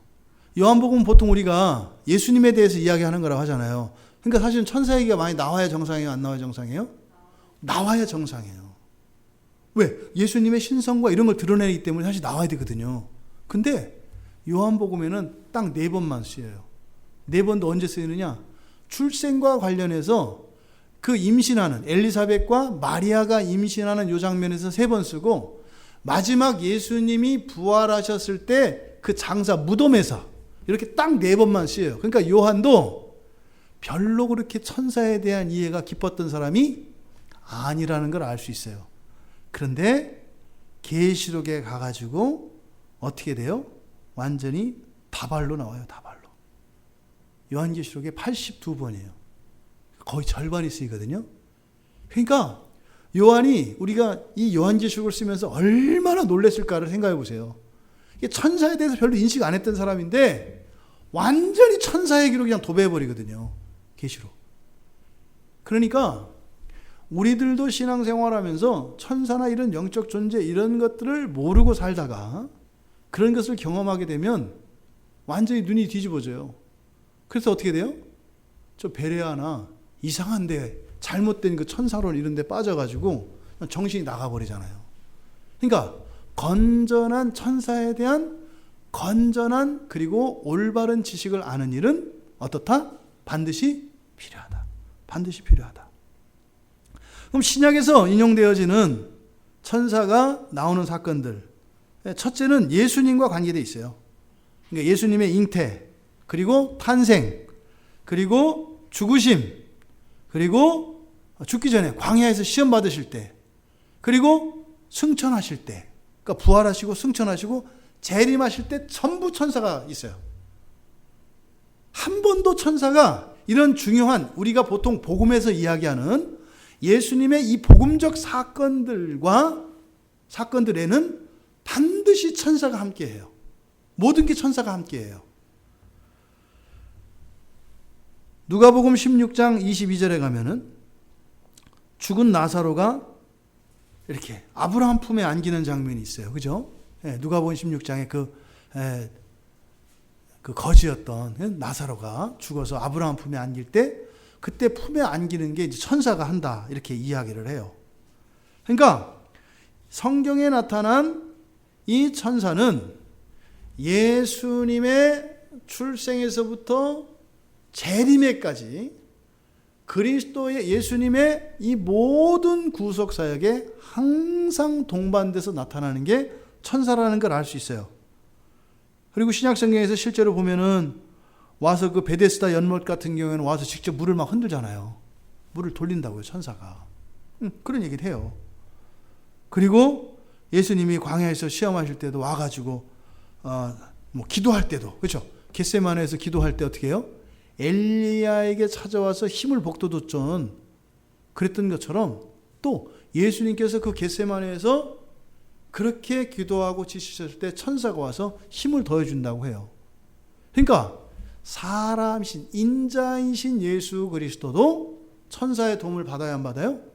받는다, 이 말이에요. 그러니까 우리가 천사에게 도움을 받는 일이 있겠어요, 없겠어요? 당연히 있어야죠. 예수님도 도움을 받으시는데. 그러니까 이것을 우리가 절대로 간과할 수 없는 것이다. 실제로 사도들과 제자들에게도 천사가 나타납니다. 대표적인 게 감옥에 갇힐 때 빼주는 거 아니에요. 감옥에 갇혔을 때. 사도들이 막 이적을 일으키고 하니까 종교 지도자들이 큰일 났잖아요. 사람들이 다 믿게 됐잖아요. 그래서 사도들을 사도행전 5장에 가면은 가둬버린다고요. 근데 그때 천사들이 와가지고 풀어줘요. 하면서 문을 열어준다니까요. 비밀번호 모르는데 따고 들어와요. 천사가 문을 열어요. 심지어는 베드로가 잡혔을 때 어떻게 했어요? 수갑도 풀어줬어요. 수갑도 천사가. 지금 제가 하는 얘기는 픽션이 아니죠. 실제로 이미 일어난 일이죠. 천사가 사도들과 제자들의 사역 가운데, 그들의 삶 가운데 직접적으로 와서 도움을 준다, 이 말이에요. 베드로가 감옥에서 풀려날 때 사실은 어떻게 했어요? 한쪽에서는 기도하고 있었죠. 기도하고 있었잖아요. 그 기도가 하늘의 천사들을 부른 거예요. 천사가 가서 풀어줬어요. 그래서 오니까 뭐라고 해요? 오히려 미쳤다고 하죠. 그러니까 사도들조차 기도를 통해서 천사들을 부릴 수 있었다는 것을 초기에는 알았어요, 몰랐어요? 몰랐어요. 사도들도 몰랐어요. 알았더라면 그렇게 안 놀랐을 거예요. 그러니까 기도의 능력을 사도들조차도 사실은 잘 몰랐던 거예요. 예수님께서 성령을 주시고 사도들에게는 특별한 능력이 있어요. 성결의 영을 지니신, 신성을 지니신 예수님도 천사의 도움을 받는다고요.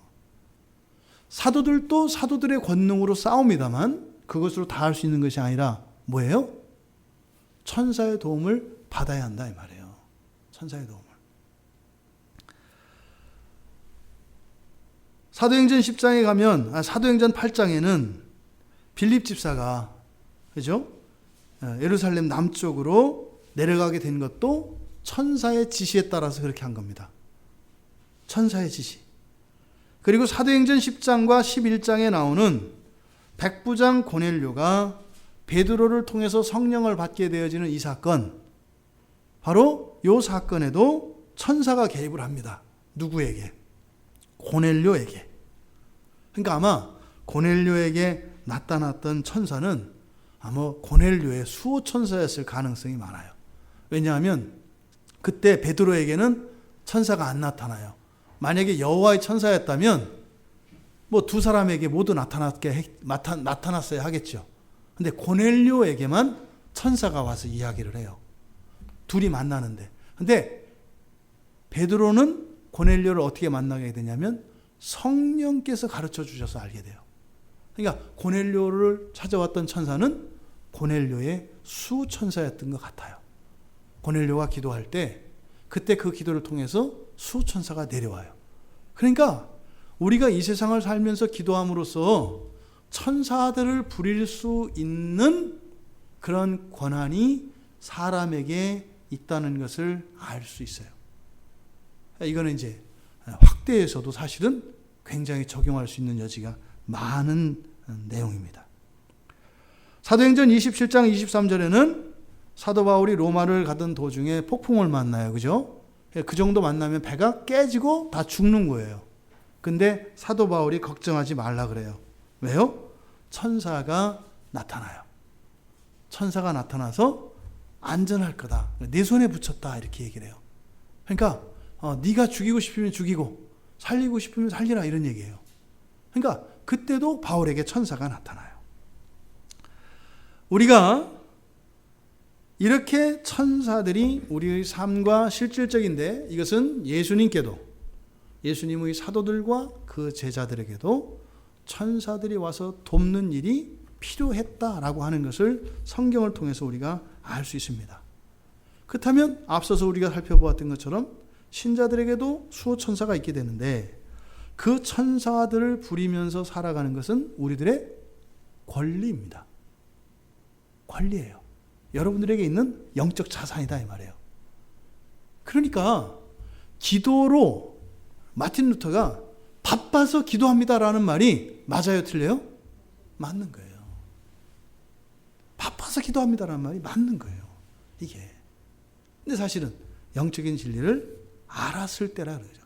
대부분 사람들이 기도해야 합니다라고 하지만 왜 해야 되는지에 대해서는 막연합니다. 근데 성경에서는요, 바로 천사가 기도를 통해서 부림을 받는다라고 이야기를 합니다. 또 천사들 가운데에서도 택하심을 받은 천사들이 있어요. 사람만 택하심 받는 게 아니라 천사도 택하심 받는 천사가 있대요. 그러니까 이것은 앞서서 우리가 이야기했던 거룩한 천사라고 번역을 했던 성도들의 천사와 연결시켜야 되겠죠. 디모데전서 5장 21절에 가면 하나님과 그리스도 예수와 그 다음에 택하심을 받은 천사들 앞에서 이렇게 얘기해요. 하나님과 예수 그리스도와 그리스도 예수와 택하심을 받은 천사들 앞에서 내가 엄히 명하노니. 그때 이때 택하신 천사가 택하심 받은 천사가 뭐겠어요? 뭐 구원받은 천사 이런 걸 말하는 게 아니겠죠. 이게 누구겠어요? 바로 하기오스. 성도들의 천사를 말하는 거예요. 성도들의 천사. 그러면 이 천사가 실질적으로 어떤 존재들이냐? 첫째, 섬기는 존재입니다. 히브리서 1장 14절. 섬기는 존재예요. 히브리서 1장 14절에 이렇게 얘기합니다. 모든 천사들은 섬기는 영으로서. 이렇게요. 뭐라고요? 섬기는 영으로서 구원받을 상속자들을 위하여 섬기라고 보내셨다. 이렇게 얘기를 해요. 그러니까 모든 천사는 섬기는 존재예요. 계시록 22장 9절에서 바로 요한이 그 8절 그 앞에서 절을 하려고 경배하려고 할 때 계시록 22장 9절에서 그렇게 얘기를 해요. 나는 너와 네 형제 선지자들과 또 이 두루마리의 말을 지키는 자들과 함께 된 종이니. 종은 뭐예요? 섬기는 자다 이 말이에요. 그러니까 천사라고 하는 존재는 섬기는 존재입니다. 그러니까 어떤 경우에도 천사는 경배의 대상이 되거나 천사에게 어떤 공이 돌아가서는 안 된다는 거예요. 철저하게 성경은 그것에 대해서 막고 있습니다. 두 번째, 천사는요, 사람의 판단의 대상이에요. 섬기는 정도가 아니에요. 사람의 판단의 대상이에요. 고린도전서 6장 3절 한번 가보십시오. 고린도전서 거의 다 끝나갑니다. 고린도전서 6장 3절. 우리가 천사를 판단할 것을 너희가 알지 못하느냐? 이게 지금 법정에서 재판과 관련돼서 얘기를 하는 거예요. 그러니까 이 천사들은 누구에게 판단을 받는다고요? 바로 우리는 성도들이겠죠. 성도들에게 잘잘못을 판단을 받는 대상이에요. 그러니까 섬기는 존재일 뿐만 아니라 어떻게 섬겨야 돼요? 잘 섬겨야 돼요. 잘 섬겨야 돼요. 왜? 우리가 이 다음에 상도 주고 벌도 줄 거기 때문에 잘 섬겨야 돼요. 그러니까 천사가 어떻게 해요? 어떻게 해서든 섬기고 싶어 하는 거죠. 어떻게 해서든. 그 다음에 세 번째로 천사는 중간적 존재입니다. 뭐라고요? 중간적 존재. 중간적 존재라는 것은 첫 창조와 재창조 사이에서 첫 창조를 기준으로 하면 천사가 우월한 존재예요. 그죠? 근데 재창조의 관점에서 보면 낮은 존재예요. 그래서 중간적 존재라고 이야기를 하는 거예요. 히브리서에서 보면 히브리서 1장 4절에 히브리서의 시작은 그렇게 얘기해요. 그가 천사보다 훨씬 뛰어나다고 해요. 그래서 그는 예수 그리스도를 뜻하는데 예수 그리스도는 단지 하나님을 뜻하는 게 아닙니다. 예수 그리스도에 대한 모든 이야기들은 누구와 관계되어 있다고요? 우리 신자들과 관계되어 있다고 그랬어요. 그러니까 첫 아담류의 사람이 아닌 예수류의 모든 인류를 대표하는 것이 예수님이기 때문에 히브리서 1장 4절에서는 그렇게 선언을 해요. 부활 이후에 완전해진 인간의 존재는 어떻다? 천사보다 훨씬 뛰어나다 이렇게 돼 있어요. 천사보다 훨씬 뛰어나다. 그러면 종말에 가서 보면은 천사는 사람보다 어때요? 못해요. 그래서 어떻게 해요? 기쁘게 섬기고 좋은 판단을 받기 위해서 최선을 다해서 섬기게 돼 있는 존재예요. 그런데 종말 이전에 첫 창조 아래 있을 때 히브리서 2장 7절에서 그를 잠시 동안 천사보다 못하게 하시며 이렇게 돼 있어요. 그 잠시 동안은 뭐겠어요? 이 세상에서 사시는 동안이죠. 그러니까 이 세상에서 예수님이 3년의 공생애는 모든 그리스도인, 모든 성도들의 지상생애를 말하는 거예요. 지상에 사는 동안은 천사가 우리보다 어떻게 해요? 우월해요. 그러니까 우리가 지금 이 상태에서는 천사가 까불죠. 근데 성도들한테는 못 까불죠. 왜요? 후환이 아니라 지금 당장 두려워요. 왜요? 성령이 계시잖아요. 성령이 계시니까 만약에 성령이 안 계시면요. 죽이고 살리고 할 수 있다 말이에요. 그러니까 들어갔다 나왔다 하고 할 수 있다고요. 근데 성령이 계시면 얼마나 화나겠어요. 성령만 안 계시면 저거 그냥 한 주먹거리인데 성령이 계시기 때문에 어떻게 못해요. 하지만 성령이 적극적으로 싸우지는 않아요. 그 싸움 자체가 사실은 안 되는 거, 말이 안 되는 거지. 성령은 어떻게 해요? 지켜주시기만 하는 거예요. 어떻게? 천사가 일방적으로 이 생명 자체를 완전히 뺏어가지는 못하도록. 그리고 그 싸움은 누가 싸워요? 우리가 싸우는 거예요. 누구랑? 천사들을 부리면서. 천사들을 부리면서. 그거 보니까 그 어린아이들 일본에서 나온 영화 뭐죠? 만화 영화? 피카츄, 라이츄 그거 뭐예요? 포켓몬. 그 포켓몬에 보면은 그렇게 이렇게 데리고 다니면서 이렇게 하잖아요. 그렇죠? 이것도 보니까 천사 얘기라. 그런 거예요. 이게 사람이 어떻게 해요? 천사를 부리면서 살아가는 거예요. 이 세상 살아가는 동안은. 더 많은 천사들을 거느리고 또 천사들을 더 잘 효율적으로 관리하고 하는 일들이 신자들의 삶 속에서 일어나는 거예요. 뭐 하기 위해서? 우리가 더 예수 그리스도를 닮아가기 위해서. 그런 천사들을 이용해서 우리가 살아가야 되는 거예요. 어쨌든 천사는 그래서 중간적 존재로서 부활 이전에는 인간보다 우월한 존재. 하지만 우리가 부활 이후 영화의 상태에서는 완전히 우리보다 못한 존재. 그래서 중간적 존재예요. 그러니까 천사들은 마지막 날이 오기를 원하겠어요? 오지 않기를 원하겠어요? 오지 않기를 원하겠죠. 그때 오면 모든 천사는 사람 앞에 무릎을 꿇어야 돼요. 그러니까 지금 계속 천사들은 늦추는 거죠. 네 번째로 천사는요, 인격적 주체입니다. 인격성을 가지고 있어요. 인격성을 가지고 있다는 것은 속일 수도 있고 거짓말할 수도 있다는 거예요. 사람이 그럴 수 있는 것처럼 똑같이 천사도 그래요. 고린도후서 11장 14절에 보면 이것은 이상한 일이 아니니라 사탄도 자기를 광명의 천사로 가장한다 그래요. 속인다 이 말이에요. 거짓말한다 이 말이에요. 또 베드로후서 2장 4절을 보면 천사들이 범죄도 해요.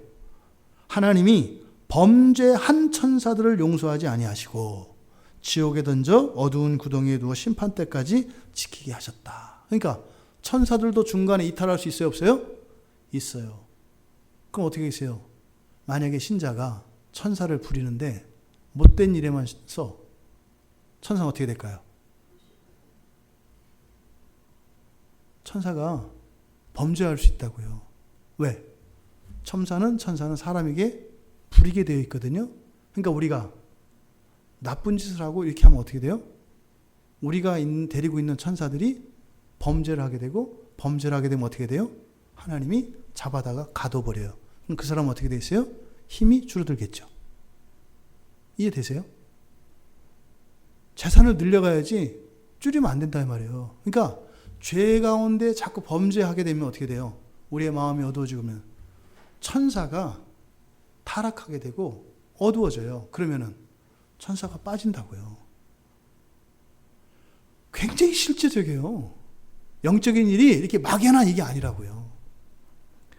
또 유다서 1장 6절에 보면 자기의 처소를 떠나요. 배신도 한다 이 말이에요. 유다서 1장 6절에 보면 또 자기 지위를 지키지 아니하고 자기 처소를 떠난 천사들을 큰 날의 심판까지 영원한 결박으로 흑암에 가두셨으니.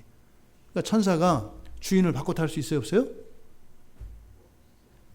유다서 1장 6절에 지위를 지키지 않고 처소를 떠난대요. 처소라고 하는 것은 앞에서 우리가 살펴봤던 것처럼 영역도 되겠고 또 그 소속도 관계되는 거잖아요. 소속과 영역을 떠날 수 있다 없다? 있어요. 그러니까 여러분 천사 어떻게 하셔야 돼요? 잘 해주세요. 잘 해주시라고. 지금 천사들이 되게 고마워할 것 같아요. 저한테. 여러분 천사들 잘 해주시라고. 어떻게 잘 해주시는 거예요? 착한 마음 품고 감사하고, 그래서 하나님의 은혜를 받고 말씀으로 은혜를 받으면서 그럴 때 어떻게 해요? 천사가 힘이 세지는 거예요. 만약에 말씀과 은혜에서 멀어지면 천사들이 피골이 상접해지고 싸움도 못하고 그거 어떻게 돼요? 도둑질하는 천사가 돼요. 그러면요, 나를 떠나서 저쪽에서 마귀가 천사를 꼬드기는 거예요. 야, 이쪽으로 오면 내가 살찌워 줄게. 개 사려줘가지고 너 100kg 만들어줄게. 이렇게 하는 거예요. 개들이 어느 날 이제 조폭이 돼가지고 나타난단 말이죠. 그럼 이제 잡아가는 거죠, 하나님이. 되게 재밌잖아요? 그러니까 어떻게 해라? 내 천사 관리 잘하자. 그러니까 여러분, 예배드리고 은혜 받고 하는 일이 이게 그냥 심리적인 일이거나 정신적인 만족이나 이런 게 아니에요. 우리들이 실제로 살아가는 아주 구체적인 이야기다 이 말이에요. 네? 그다음에 이 천사들은 얘기했던 것처럼 어떻게 해요? 이렇게 타락도 하고 이렇게 돼 있잖아요. 그러니까요, 천사들이 힘이 더 셀 수 있고 약할 수 있는 거죠. 그잖아요. 성경에서 그렇게 이야기해요. 또 베드로후서 2장 11절을 보면 베드로후서 2장 11절 이렇게 돼 있어요. 더 큰 힘과 더 큰 능력을 가진 천사들. 그러니까 천사들도 어떻게 해요? 힘이 더 센 애가 있고 능력이 더 센 애가 있고 약한 애가 있다고요. 그러니까 내가 이렇게 맞붙었을 때 싸워서 이길 수도 있고 질 수도 있어요. 사도들이 귀신들 쫓아내렸다가 망신당한 적이 있죠. 그러니까 누구 싸움했던 거예요 그때? 천사 싸움했던 거예요. 천사 싸움. 사도들의 천사들이 그 악한 영에 시들린 그 아이를 잡고 있었던 그 천사보다 힘이 밀렸던 거예요. 그러니까 싸우면 밀려요. 그러니까 함부로 아무데나 가서 예수 이름으로 이렇게 하면 돼요, 안 돼요? 망신당해요. 이게 상대를 보고 싸워야 되는 거지. 그냥 무덕대고 뭐 깡으로 했다가는 천사의 세계에서는 그게 되는 게 아니에요. 그러니까 천사는 어떻게? 분명히 더 세고 더 능력 있고 있다 이 말이에요. 그 말은 뭐겠어요? 천사의 힘이 커질 수도 있고 약화될 수도 있다라는 거예요. 유다서 1장 9절에 천사장 미가엘이 모세의 시체에 관하여 마귀와 다투어 변론할 때 감히 비방하는 판결을 내리지 못하고, 뭐라 그랬어요? 감히 그랬어요. 감히 비방하는 판결을 내리지 못하고. 누구한테? 마귀한테. 천사장 미가엘이 사탄을 말하는 거예요. 사탄한테 감히 비방하는 판결을 못 내렸대요. 그리고 다만 그렇게 말했대요. 주께서 너를 꾸짖으시기를 원해. 이렇게 말했다는 거예요. 그러니까 미가엘이 마귀보다 세요, 안 세요? 안 세요. 마귀하고 붙으면 미가엘이 진다고요. 성경에 써 있잖아요. 감히 심판하지 못했다는 거예요. 처단 못했단 말이에요. 근데 뭐라고 한 거예요? 너 두고 봐. 이 다음에 우리 주님이 너 그냥 안 둘 거야. 이렇게 얘기했다는 거예요. 천사장 미가엘이. 그러니까 천사들 사이에는 힘의 우열이 확실히 있다 이 말이에요. 계시록 18장 1절. 2일 후에 다른 천사가 하늘에서 내려오는 것을 보니 큰 권세를 가졌는데 그의 영광으로 땅이 환해지더라. 대단한 거예요. 하나님의 영광은 만국을 비치잖아요. 근데요, 땅을 비출 만한 영광을 가진 천사래요. 대단한 천사예요. 이 천사의 세계에 이게 차이가 있다. 계시록 14장 18절에도 있어요. 우리가 앞에서 봤던 건데, 불을 다스리는 다른 천사가 제단으로부터 나와 예리한 낫을 가진 자를 향하여 큰 음성으로 불러 이르되 내 예리한 낫을 휘둘러 해라. 그러니까 어떻게 해요? 천사들 사이에 또 시킬 수 있고 그 말을 들어야 되는 천사가 있어요. 그러니까 제가 이것을 뭐 정확하게 지금 다 정리를 안 했습니다만, 왜 그렇게 했다가는 또 이상한 소리가 들을 것 같아서. 근데 이 내용들을 여러분들이 자꾸 여러분들 스스로 좀 정리하시면, 지금 성경에 있는 내용이니까 아무 이상 없습니다. 근데 분명히 이 부분에서 우리가 짚고 넘어야 할 것은, 우리들이 신앙생활하는 것뿐만 아니라 인생을 살아가는 데 있어서 우리가 놓치고 있었던 게 있었단 말이에요. 뭐예요? 천사의 문제예요. 천사의 문제. 내가 왜 이렇게 한 번 어려워지면 계속 어려워지나. 보세요. 보통 우리가 그렇게 얘기합니다. 죄를 짓고 범죄하면 같은 만큼 걸어와야 된다. 이렇게 얘기를 해요. 근데 이게 이제 이렇게 동의가 되죠. 당연히 그렇게 하는 게 맞아. 근데 사실은 성경적으로 정확하게 그게 왜 그렇다 이렇게 얘기 못 했거든요. 근데 천사에 대한 이해를 보니까 그게 맞는 거예요. 우리가 자꾸 우리가 사용할 수 있는 힘인 이 천사들을 제대로 관리하지 못하면 우리들이 그거를 다시 이렇게 채울 때까지는 분명히 시간이 걸리고 애를 써야 되는 일이 일어나는 거예요. 그러니까 은혜를 소진시키고, 엉뚱한 일에 은혜를 소진시키고 죄로 인해서 우리가 어두워지는 이런 일들은 어떻다는 거예요? 굉장한 손해라는 거예요. 영적으로 뿐만 아니라 이 세상을 살아가는데도. 그러니까 우리가 은혜 안에서 하나님의 말씀을 지키며 살아간다면 어떤 거예요? 더 큰 힘과 더 큰 능력을 가지고 그렇게 인생을 살아갈 수 있다. 우리들 자신의 능력으로가 아니라 하나님의 은혜입니다 라고 할 때 그 은혜 안에 누가 포함되어 있다는 거예요? 천사가 포함되어 있다는 거예요, 여러분. 이 말씀이 저와 여러분들 삶 속에 실제적인 유익이 되길 바랍니다. 지금까지 우리가 여러 천사 죽였을 것 같아요. 저 같은 경우도 여러 죽였을 것 같아요. 천사들을 뺏기기도 많이 뺏겼을 것 같아요. 그러니까 저를 섬기도록 하나님께서 보내주셨던 수호 천사들이 지금 저로 인해서 타락하고 범죄해서 엉뚱한데 나를 도와야 되는데 오히려 나를 허무는 일에 쓰임받는 그런 천사들도 있을 것 같아요. 뭐 인간적으로 내가 미안하죠. 오히려 내가 잘했더라면 그 천사들이 자라갈 수 있을 때 여러분들이 정말 천군 천사를 거느리시는 성도들 되시기 바랍니다. 그래서 세상이 어쩔 수 없는 정말 여러분들 앞에 사단의 천사들이 군대들이 몰려와도 그리고 언제 어디에 가서라도 이렇게 하나님의 은혜를 누리며 승리할 수 있는 우리 모두가 되기를 주님의 이름으로 축원합니다. 우리 잠시